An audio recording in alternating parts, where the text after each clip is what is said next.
podcast presented by Rick Fuller, the team leader of the Rick Fuller team, which serves the San Francisco Bay Area and Sacramento County. Rick and his team have almost 1,000 five-star online reviews and have been honored as a distinguished small business by the California State and Assembly. Rick is a community leader, national real estate coach, and real estate investing expert. I'm Christina Morales, a writer and marketing specialist, and today we're going to talk about how your company can thrive as the world reopens. And I'm so excited for today. We are fortunate to have Joe Seeley on the show. Joe is not only Rick's best friend, but he's also an amazing entrepreneur, a real estate investor, and quite frankly, he's a marketing genius. I learn something new every time I talk to Joe. So Joe, thank you so much for joining us. Oh, Christine, thank you so much for your kind words. You know what? I literally tell people all the time, quite frankly, I either have people fooled or for some reason I actually have some talent in some of the things that I get to do. So I'm excited to be here. And if I can share just some of the things that I've learned and honestly, some of the things that people around me have been going through, especially in this last year. I know we talked a little bit about the topic today, and I can't wait to hopefully bring some hope, right? Because I think that's what really people need right now. I think a lot of people have been going through, this last year that the world has literally been turned upside down. And in some sense, a lot of people's lives have either been put on pause, right? So what they were normally doing, they had to stop doing. And then they had to figure out what are they going to do next. And so, yeah, I'm super excited just to bring some encouragement, hopefully bring some motivation, right? I think some people hit pause. And the problem is pause didn't mean stop, right? Because when you stop, you lose all the momentum that you built up into something. You can actually pause and get going again, but when you stop, it can be a killer to your momentum. And so I'm hoping that a lot of the business owners and people that we talk to today realize that 2020 can be a stop sign that you have to restart everything, or it can be a speed bump. And so I'm hoping that they've kept some energy, some passion, some strength on the inside, right, to keep moving forward, because it really is one of the hardest things to do, right? Think about it. If you've ever pushed a car, somebody on the side of the road is like, hey, can you help me push my car? The hardest thing to do is get it going. Once you have it going, you're like, please don't hit the brakes, right? Because it takes so much energy to get something going. And as long as you keep it moving, even, Christina, if it's a little bit, right, you can actually put a little more energy, a little more passion, a little more focus into it, and you can get it going again. So my hope today is people that have stopped, we're going to encourage them to get going again. And those that have slowed down, that we can show them how to rebuild momentum super fast into their business here in 2021. And that's exactly why you're the perfect person for today. I mean, I've been working with you and Rick for the past year and a half. And when this whole world shut down, you guys didn't stop. You literally pivoted, and we said, okay, what are we going to do now? We didn't slow down. We increased our efforts going, okay, how are we going to adjust? And I know you work with marketers around the nation. You work with small businesses around the nation. And so you're always on the pulse of all the trending strategies that are going on right now. So I know you have some great words for us. So like I said, you have a lot of small business owner friends. You're out there on the front lines. So how are they feeling? What are you seeing? What's the general attitude out there right now? So here's the crazy thing about that. When I thought about this question, and I appreciate you giving me some of these things ahead of time, because it allowed me to really think through what some of our audience may be feeling. And here's the unique thing about this question. How are small business owners feeling right now? Let me give you some of the statistics real quick about what's been happening, right? In California in particular, right? So California, a lot of people don't know this, but California has 2 times the number of small businesses as any other state in the United States, right? They have 4.1 million small businesses.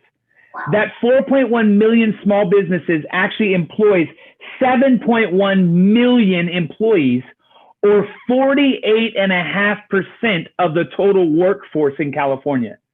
So when we talk about small businesses and small business owners, we're talking about almost 1 out of every 2 businesses are labeled as a small business.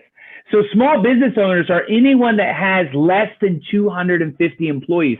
So that's everyone from the ma and pa, 1 or 2 people, single entrepreneur, all the way up to companies with 100 or 200 employees. And so it makes up almost half of the workforce here in our state. And I know people that run companies, that again have over 100 employees. And I know friends that are, solo entrepreneurs, right? Where they are the entrepreneur for their business. And so it kind of runs the gamut. You have some people where they literally felt like their business had to shut down, right? Because they went home and they were really not a business to business, they were a business to consumer. So they literally were hoping for the consumer to walk into their business. And when their business was shut down because of COVID, right? All this nonsense about, am I essential, non-essential? I'll tell you this, every small business owner felt they were essential because they still had to take care of their family. And I can really relate to that, right? I think one of the strategies, unfortunately, that we used as a country, right? And as a state, right, to slow down the spread was to say, everyone go home. Mm-hmm. And I'm not one to say whether that's right or wrong, because quite frankly, I think the health and well-being of the community should take a high priority. I think one of the unique things, though, is some small business owners stopped doing business altogether. And really, to your point, Rick, when we first saw what was happening in COVID-19 and even our own offices, we had to shut them down. Mm-hmm. We really took on this strategy of we needed to survive, pivot, and then thrive.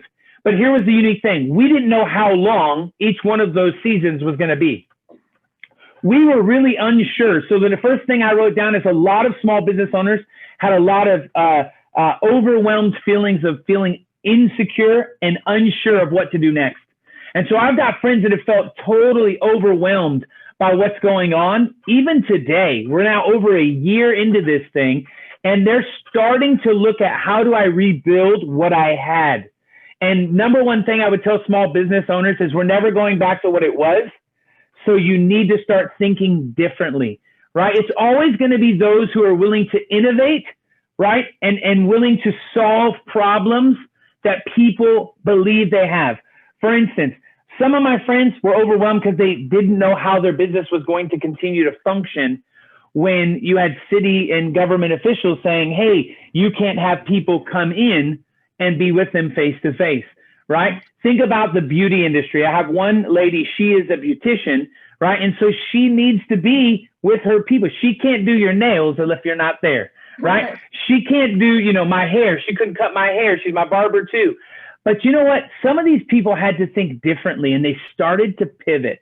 They started to think a little differently. Like, if I couldn't get my client to me, what can I get to my client to help them get through, to help them survive, right? And so some of those survival techniques, like for instance, like I said, a beautician that I know, she put together manicure kits, and people were able to purchase them online, have them sent to their house with step-by-step instructions on how to give themselves their own at-home manicure. Now, the reality is, after talking to her, right, that generated a 25% bump, and it helped her to survive during COVID. When they started opening back up, she didn't let that part of the business go, Christina. She now created a new part of her business, because in Survive, you have to innovate.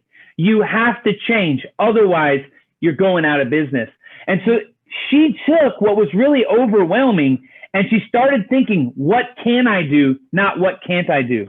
And so I think a lot of people that felt overwhelmed, right, but are business people, business-minded entrepreneurs, they shifted and found a way still to serve people.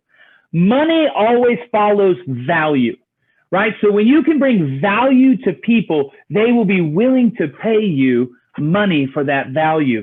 And so what we found is, again, those that were overwhelmed, they had to make a decision, right? Unfortunately, some people's decision was to just stop and see what was going to happen, right? And in business, you can't stop, right? The moment you stop, you yourself are taking yourself out of business. And so many people had to pivot. Now, she is now opened back up. People are able to come meet with her. She's doing live manicures. She's doing haircuts now. But guess what? she's also sending out packets so that women can still do manicures at home. And it's a whole new part of her business. It's going to take time. That's the other thing that I've been talking to business owners. It just takes time, right? So you had to survive. Survive is totally different, right? Surviving is when you cut all the costs you could, right? And you did everything you could for your clients. And then once you got your feet underneath you, then it became the pivot season, right? And so for those that pivoted quick, like for instance, I have other business owners and friends, investors, right? There's a little company you might have heard of them called Zoom, right? Guess what? Prior to COVID-19, there was only 10 million subscribers on Zoom, right? I have a friend of mine that actually works at Zoom. And when I had talked to him last, they were over 150 million subscribers in under 3 months when the pandemic hit. Wow. And so there were certain companies that were positioned when we went into a global pandemic to just surge, right? Mm-hmm. And those companies were companies that were able to meet needs without the customer having to come face to face. There's things that you and I have done during this pandemic, right? And small business owners that saw what was happening, right? They learned to survive, but then they pivoted quick to the new normal, right? The new normal was, no, everyone can't just walk into your business. You can't just walk in and do business with people. Now we're wearing masks. Now we're in an office right now. And the truth is nobody's within 20 feet of me, right? I'm in a private room right now. And if I do go with them, this is my new, this is part of my actual work. What am I trying to think? Uniform, right? This is the uniform, right? So that I can keep them safe and still keep moving forward. And so, yeah, you have people that are overwhelmed. You have people that are so excited, because I have friends that are in the online space because they pivoted well. And I have friends that made more money in 2020 than they ever did in the history of any of their businesses. Really? Because they pivoted and they were able to find their customer where their customer was. And that's one of the unique things I think that's going to help small businesses, is your ability to realize, yes, we had to survive, but you need to get out of survival mode. You need to pivot. What does that pivot look like? That I don't know, right? I don't know that for every industry, but I know there's a pivot. And that pivot is when you find where your customer is and you start to meet the need that you can meet. Many times we get caught up because we're stuck in our own preference. Well, I prefer to do business this way, right? I think about a lot of businesses that did not have an online presence. You know, the unique thing, Christina, is a lot of even like churches and other places that really meet needs in our community, they had to pivot quickly. Because why? Because they did not have those online presence. And so they had to pivot, and now they have. And so I think that, again, a lot of people that were already there and were already doing part of their business were able to scale up. And like I said, I have a couple of friends, entrepreneurs, that had the biggest years of their career in 2020, and now 2021 is just killing it. So I think it's the gamut. Overwhelmed, and other people just super excited. One thing that we talked about a couple weeks ago that I've been telling a lot of my small business owner friends, that you told me, it was so poignant. It was find the problem and then present the solution that only you can give. And then whenever I say that, it's like, boop, a light bulb goes off, and they're like, oh my gosh, I didn't even realize that I'm working with a home organizing company, and their business slowed down. I'm like, well, what's a solution that only you can give? What problems are you seeing and you have the answer to? And it was just a light bulb. So that was so valuable when you said that. And it's so important because everyone has a problem that they can solve. And when you can find the unique problem that you can solve, that you can be the solution to, the value of that problem being solved will come your direction. Here's the other thing. You've got to realize your ideal customer. A lot of people are talking about this. You've got to know who your who is. Who do you serve, right? If you serve everybody, you serve nobody. Mm-hmm. I think about that. There's companies like, oh, we just serve everybody. Listen, if that's your target, right, and when you're marketing and doing those things, you really serve nobody. You're just hoping enough of the crowd comes through, right, that you can sell them the product or the service that you have, and you can make enough money. But when you find your ideal customer, you don't even actually have to sell them your product. They want your product. Wow. And so it's a different mindset for business owners and entrepreneurs.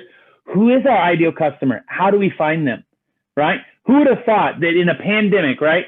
I thought about this. I wish I had had stock in toilet paper, right? Because I didn't know, right? If the end of the world is going to hit, everyone wants to stock up on toilet paper, right? But my goodness, if you own Charmin, you did pretty well in the pandemic, right? Because it shot through the roof. If you own Amazon, you did pretty well during this pandemic.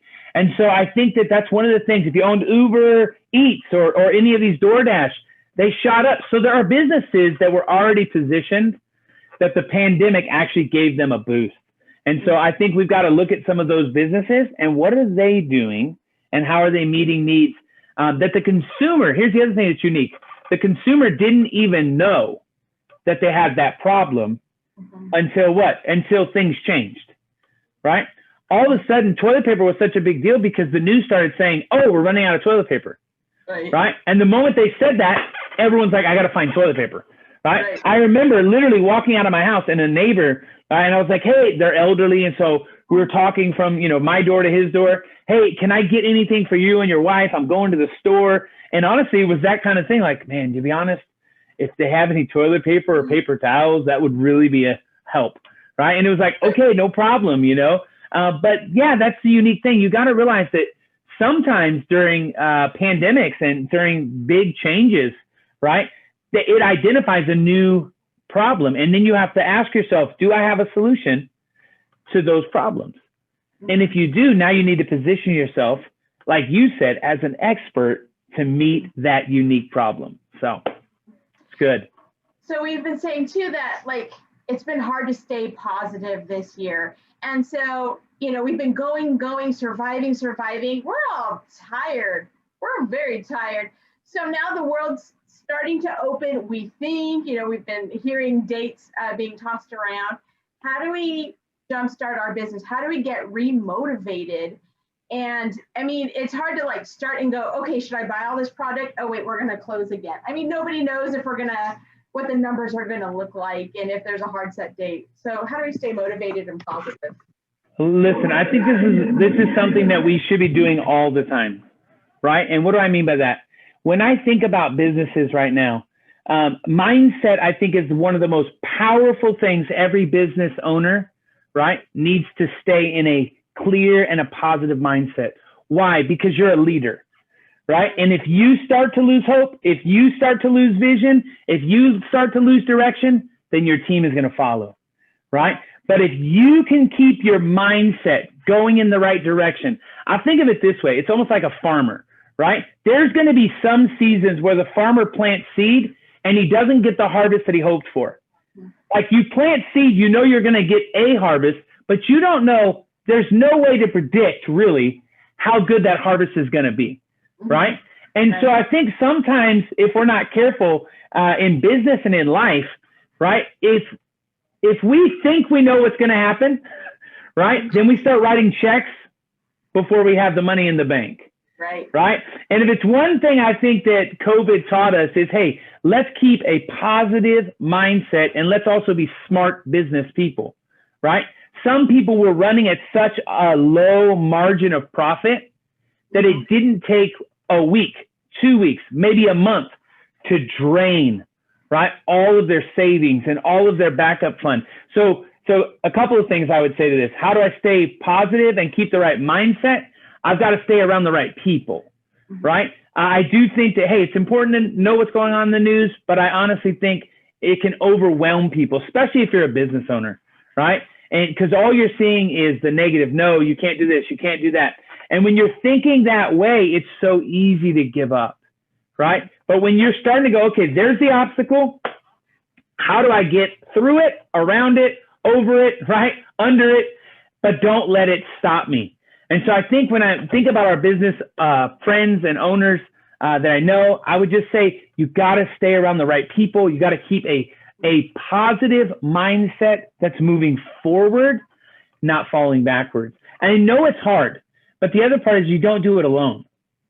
Like that's one of the keys, I think, traps is that when you feel overwhelmed, right? So I always keep in my life for business and life, I have mentors, I have coaches, I have people that literally speak into me, right, to help me continue to move forward. Otherwise, the obstacles start to feel too big. They start to mount up so large that I have no idea how to get out of them. And so you got to have people around you that can also see what you don't see. And then the other thing I've seen people do hugely right now is pour into their mindset. So all these people are at home. There's all kinds of programs that have gone out there. Tony Robbins, one of the greatest, motivators I know, right, in our generation, he started doing some of his events free online on Facebook. You could jump on, you could connect with them, not just him, but some of the top people around. One of the things I'm doing currently is I'm connecting on Clubhouse. And if you don't know what Clubhouse is, you've got to check it out. It's a social platform where you're able to get into a conversation with like-minded people. So like if you're in the restaurant industry, they have restaurant professionals where you can get in and they'll talk about things like, hey, what are we going to do when this world opens up? And you're able to get best business practices, not just from yourself, but from other business owners and entrepreneurs that are going through what you're going through. And so I've been on a ton of those in the real estate industry. I also check a lot of them on marketing. And like you said, I try and know what's happening in that marketing space, because if people don't know you're there, if they don't know you exist, I want you to hear this. 74%, Christina, of the small businesses locally in the town that we're in here, in the city of Antioch, 74% said that they were either in danger of going out of business or their revenue had dropped by more than 45%. Wow. Right? So when you think about that's literally almost 3 out of every 4 businesses in our city are saying we are struggling and we might not make it. And here's what I know. Those businesses can make it because I learned this about economy. The money didn't disappear, folks. It's just changing hands. And you've got to find out whose hands it's in, and then you've got to meet the need that they have, right? Mm. So in any time, money doesn't disappear. Matter of fact, in our country, we print more of it, right? But neither here nor there. The reality is that there is money out there. We just have to make sure that we're solving the right problem for those that actually have the money. And so when you do that, keep the right mindset, I literally think you can get out of any market. Because all that really happened here, if we look at it, is there's a market and it turned, right? If you go back in history and you look at the Great Depression and you look at other times in our country's history where they were hit hard, right? World War II. It was those that pivoted and met the needs, right, of the community that thrived coming out of it, right? We all got shocked, and we're still, some of us, very shocked. But it's time to pivot. It's time to pivot. It's time to reevaluate not what can't we do, but what can we do where we can be the expert at it, where we can uniquely position ourselves as the answer to a problem that people have. When you do that, the bigger the problem you can solve, the more money you're going to make. That's so good. You also talked about how business owners are leaders. So how do they lead their staff as, let's say it's a restaurant and now your servers are coming back? How do you lead your team and create positivity with them too? So here's a super unique thing. I actually used to run a restaurant. I ran 2 restaurants for years. I was a restaurant manager and a partner in 2 restaurants here in the Bay Area. And we went through a season where we had to shut down.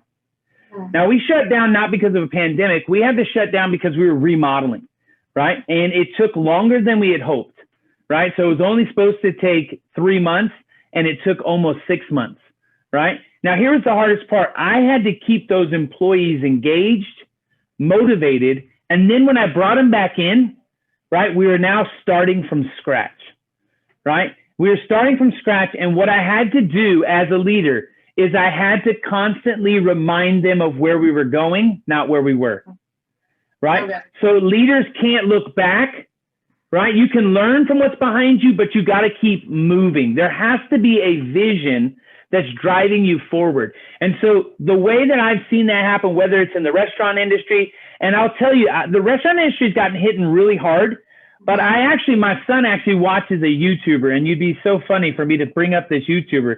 But he watches this YouTuber, and I watch this guy, and I won't say who he is because, quite frankly, he's amazing, though, by the way. He's an incredible philanthropist, But here's what he did. He took the concept of a restaurant because he knew that restaurants were the biggest hit during COVID. Uh-huh. And prior to COVID, he launched 300 locations on the same day. Okay. Wow. Now, during COVID, those locations got shut down. So I just saw this the other day. He pivoted, and now he's actually going to a virtual restaurant 100%. So let me tell you what that means. Yeah. He literally has reached out to other restaurants around the country and said, hey, if you'll make my food, it's only going to be delivered through Uber Eats and DoorDash. So you can't actually go to a restaurant and buy it from the restaurant. But restaurants that have been struggling can actually connect with this guy. Here's the unique thing, and it kind of gets into something we're going to talk about later. He has over 87,000 people following him on YouTube just on one of his channels. Wow. So when this guy says, hey, buy my burger, people all over the world want to buy it. So he's now created a brand new space that I have not seen exist anywhere, where restaurants can actually make his product, right? They can't sell it to the public direct, but his people around the world, and he's going to do all the marketing, but the restaurant keeps it to keep the revenue. Wow. So I was looking at that, and what an incredible pivot, right? Yeah. What an incredible pivot. And he's going to use some things that we're going to talk about, like how can people scale and scale fast? How can they get the market share back? Because I will tell you, that's the other thing that happened.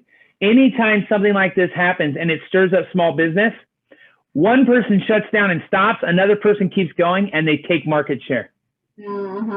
Right? So the hardest part when our restaurant was out for 6 months is all the other restaurants around me were taking my clients. For 6 months, they were going somewhere else for lunch, right? For 6 months, they were grabbing their salads and soups and all the stuff that we provided. They were grabbing it somewhere else. So when we came back, I didn't come back and go, oh, okay, we're open again.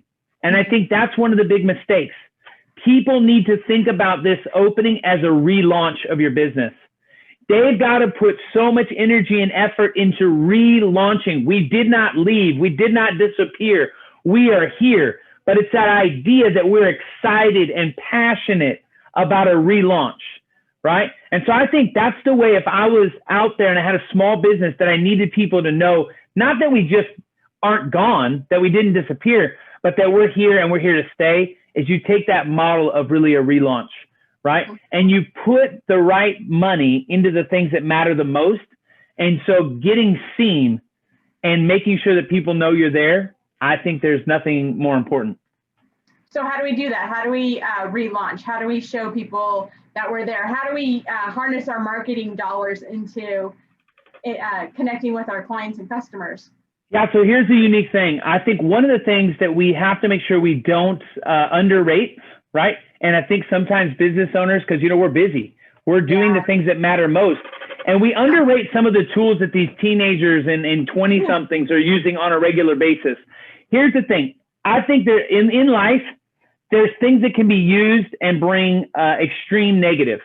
That same thing used in the right person's hands can be an extreme positive. And so social media. Social media is one of those areas, and I teach the people here on our team, right? Because I've taught people during this season, it was the season to actually collect seed, right? And so our team has really been focused on making sure they stay connected with our customers and finding new customers that weren't ready to buy during a pandemic, but coming out of the pandemic, they're the ones that are calling us back saying, okay, it's time for us to buy or sell real estate. And so you've got to constantly be seen. And so social media, some of the major ones, obviously Facebook, Instagram. And the truth is, Christina, a lot of people think they need to spend money on these things. And if you have a good marketing strategy, then I would say go ahead and take a shot at social media marketing.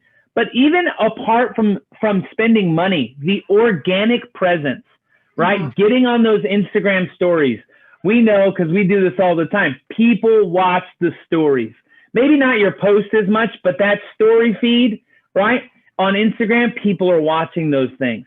And so making sure that people are seeing you, not just for what you do, but seeing you as a human being for who you are. I think sometimes we lose the simple fact that people care about people too, right? And so when people, and I tell our team this all the time, I say, hey, listen, people want to see you. Believe it or not, people want to see you when you take your daughters to go gold mining, right? Or gold panning, like you did this weekend. That's right? Yep, People love that stuff. Why? Because they know that you're a regular human being just like them. And so I think one of the key things is doing some of that organic, right? You don't get stuck on social media, right? But use it to let people know that you're still here, you're still standing, and you've got a dream and a passion, and you want to help serve people. And so using social media presence is super important. Here's the other one. I actually think grassroots marketing. What do I mean by grassroots marketing? The old school, get a flyer out, right? Get a flyer, get it to somebody. Well, you know, hey, find ways to get out there and let people know that you're there, that you're open, right? If you can let people know that you're there and you're open and you're available to meet their needs, guys, it's a game changer. And so I see a ton, like in our space, I see people going back to door knocking as things start to open up. I see people going to even door hangers, like trying to let the consumer know we're here for you, right? We're doing some things right now that we'll be launching new opportunities. I think one of the ones that's underused right now that I've been watching is YouTube, doing marketing on YouTube. When you find a restaurant or something like that, right? And you can get on YouTube if someone's looking up how to make pasta, because you can look up everything on YouTube. Right. If you're a restaurant and you're an Italian restaurant, you might want to be the ad that comes up when somebody's looking on how to make pasta, right? So there's certain ways that you can target on YouTube that I think is going to be a big deal moving forward for a lot of people. And then one of the ones I'm most excited about is connecting with influencers, right? Mm-hmm. You've got to know who in the community, right, is well known by the community. Not only well known, but trusted by the community, right? Mm-hmm. These things, believe it or not, you see this all the time in marketing, right? If you're looking through Instagram feeds, things of that nature, how many people have you seen that they're like, oh, do you like this shirt? Go ahead and get in my bio, you can buy it, right? Listen, that company realized that those people, no matter who they are, that they have influence over a certain group. And that group will follow what they say.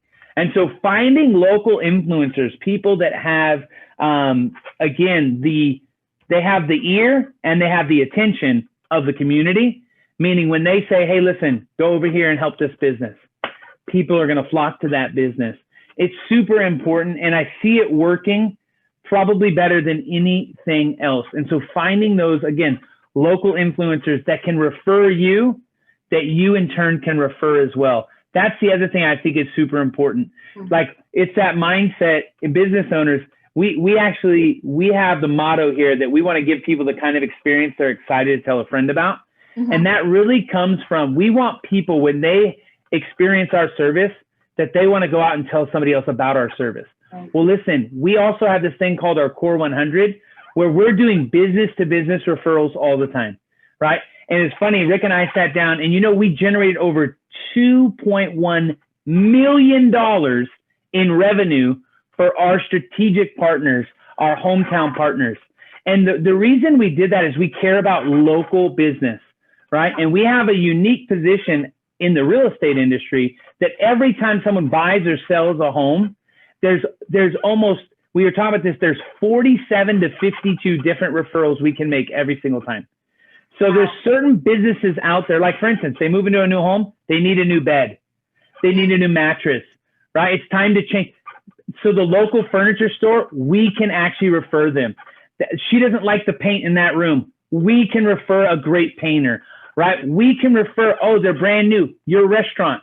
They want to know the best restaurant of your type in the area. We can refer that restaurant. So we've been working really, really hard, and we've done a ton during COVID to make sure that small businesses in our community know that we're standing with them, right? You yourself, we did a big, huge thing on our Facebook, social media, and it was all about hometown heroes. And we were just highlighting people, right, that could meet needs for the people in our community. And we had so much fun doing that and seeing the response from both the business owners as well as the consumers, let us know we were doing the right thing. So we started doing marketing through our social platform to help local small businesses, not just survive, right? Not just survive, but we've actually helped some of our local small businesses really thrive even during COVID-19. And so that's been a huge benefit for us. And so, yeah, I would say online, right? You got to be online, you got to be social, right? Google, obviously, we do a ton of stuff with Google. If you're not showing up on Google on a search engine, search engine optimization is going to be a game changer. Like we always talk about, if you want to know where all the eyes are, it's on Google, right? And so if you can show up there in the top 5, that's going to be a huge thing for you organically. And so again, online, social media, doing that grassroots marketing, it's that old school BOGO, you got to get out there and get people, because you got to get people back in knowing that you're there. And then using influencers. Influencers is probably, to me, one of the major ones that people need to do. Got to have those right partners that believe in you, that you can believe in as well. So for the influencer, is it somebody that you know, or would I reach out to somebody I don't know and just strike up a conversation? Do you need to have that background? Yeah, so I think that's a great question. And so you're not going to just walk up to, I'll just give you, for instance, like we're not going to call Stephen Curry today and be like, hey, can you jump on and do a quick little thing about my business? It's probably not going to happen, right? So you do have to have some relationship with those people, or if it's not a direct relationship, it can still be find a common purpose, a common goal that you can connect to with that person, right? So for instance, a lot of people know here at the Rick Fuller team, right, that we do a lot with foster kids, right? And we do a lot with homeless kids. And so every year we do a huge outreach with Royal Family Kids Camp, right, to help foster and homeless kids, right, get a week of camp, right? And what that does really, not only for the kids, but also for those that care for the kids, is huge.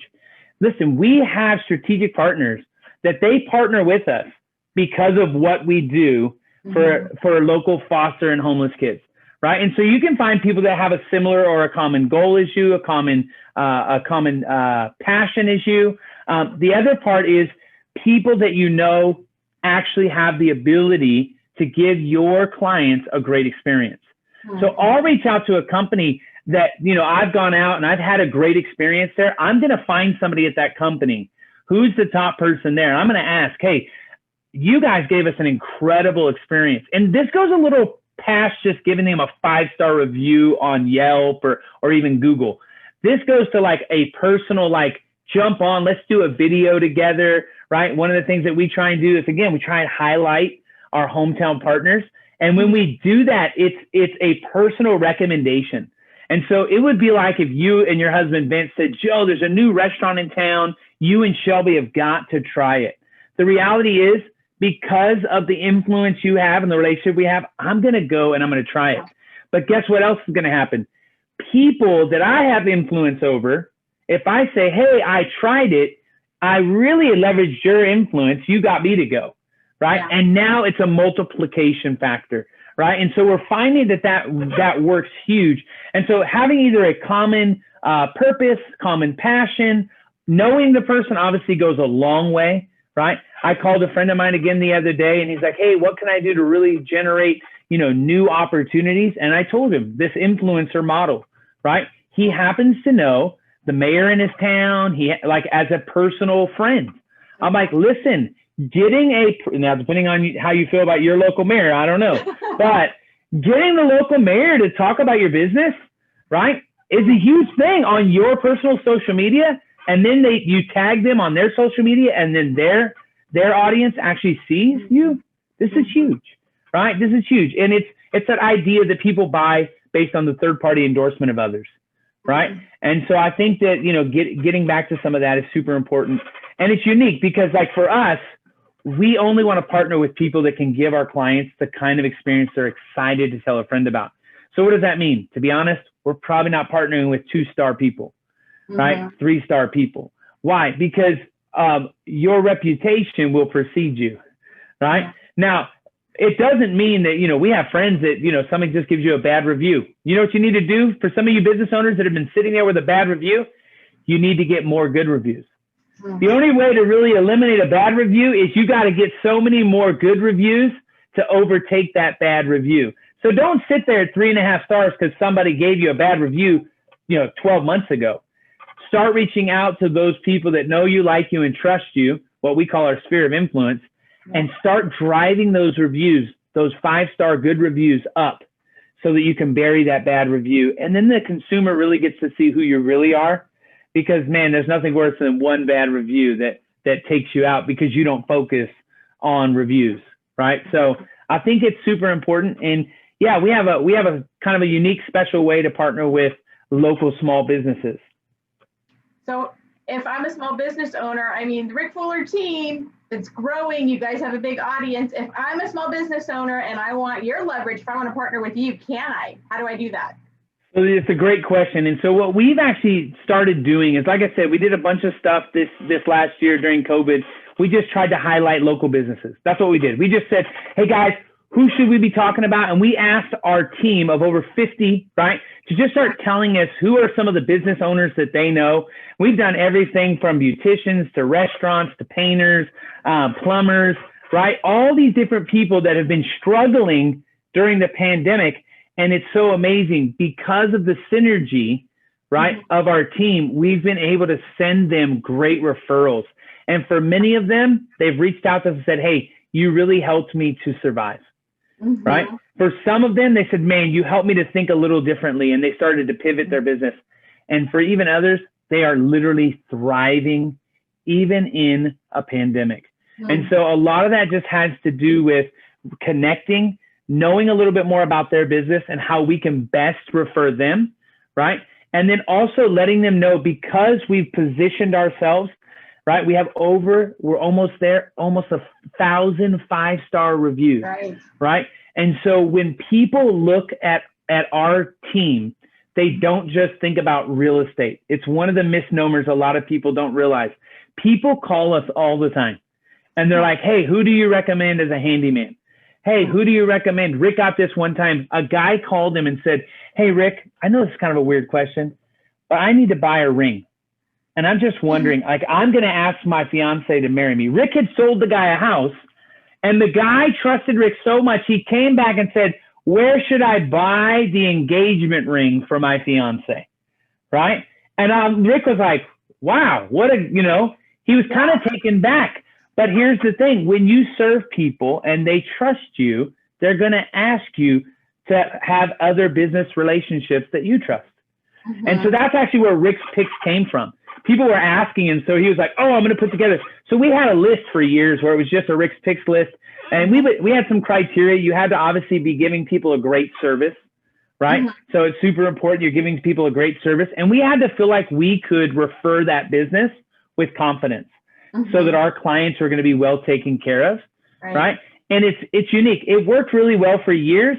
But what we found is we never were able to come back and actually tell them exactly how many referrals we were able to get them and what kind of benefit were they really getting.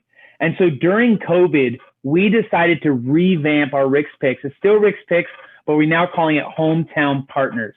And what we want to do is we want to partner with local small business. When I say local, here's the unique thing. We have 5 offices, and we actually, I don't want to tell you where, but we have a 6th one that we're working on launching right now. And so our 5th one, the 5 that we currently have, is Antioch, Concord, Richmond, Elk Grove, and Sacramento. The 6th one might be a little east of Sacramento. And so we're super excited about that as well.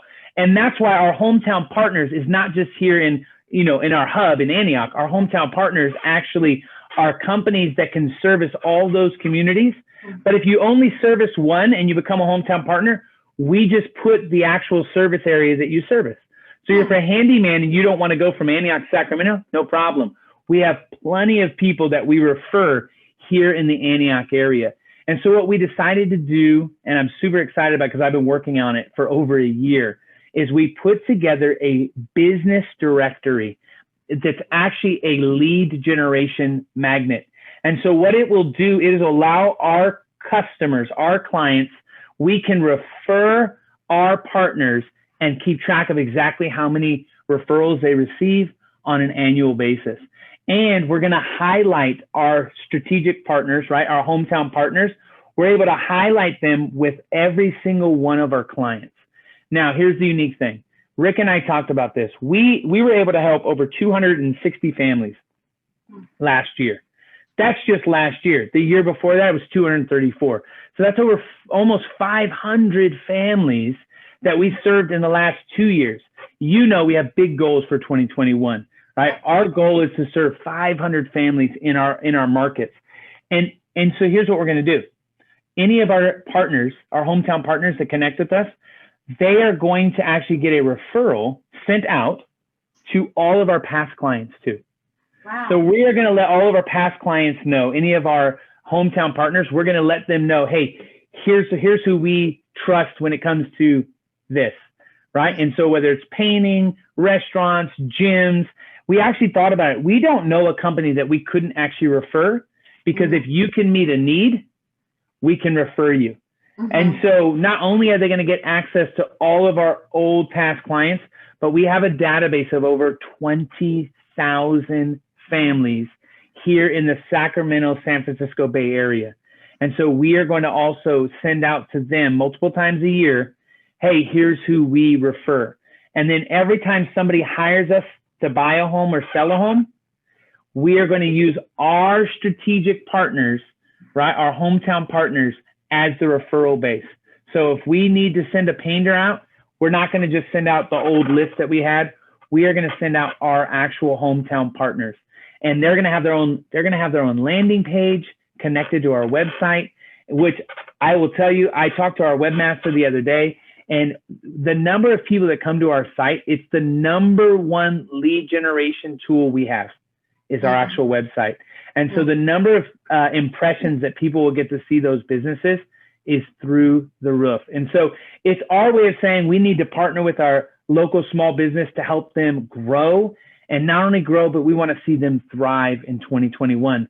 And so I'm excited about that. It's literally still in the beta launch, right? So those that are listening to it right now, we're actually going to give them the opportunity before we've even opened it up to anyone else. We're going to give them the opportunity to reach out to us if they want to get into that program, right? There is a fee because we are doing marketing, and that's something I can talk to them about. But honestly, for what we're doing, right? Like we had one painter that we literally generated $210,000 in 1 year worth of revenue for one painter. And so we have a great opportunity to help you scale your business. And so there's going to be an opportunity. I know, Christina, you're going to actually give them a way to be able to reach out to me, and also to jump on and even look at our application. Again, it is a way for us to market your business and to constantly be able to refer them, right? And to get the organic referrals that just come in and find their business on our site. Yeah, and I'll put the application in the comment section, and can I put your email in that section Yeah, too? please do. Feel free to reach out to me. And guys, if you send me an email, just send me your name, your business name, and a phone number, and I'll reach out to you and connect with you and talk to you about how the program works. Yeah, and for better or worse, I've been going through that list of all the restaurants. So thank you, or not. And every one that I've been to has been amazing. I went to Wentz House on Wednesday night, and best steak sandwich I ever had. So this list is awesome. Yeah, I do love the Wentz House. I'm right there with you. Awesome. Well, that's all the time we have for today. And whenever I talk to you, Joe, it's like a treasure chest. I open it up and all this treasure comes out. So thank you so much. Thank you. This has been a unique year, and no one has walked this path before. So I'm so grateful for the advice that you have and the opportunity. This is a great opportunity for our local small businesses. And I don't know anywhere else they can find an opportunity like this. So thank you, Joe. And thank you, Rick. And thank you, everyone who watched our program today. We appreciate you spending part of your day with us.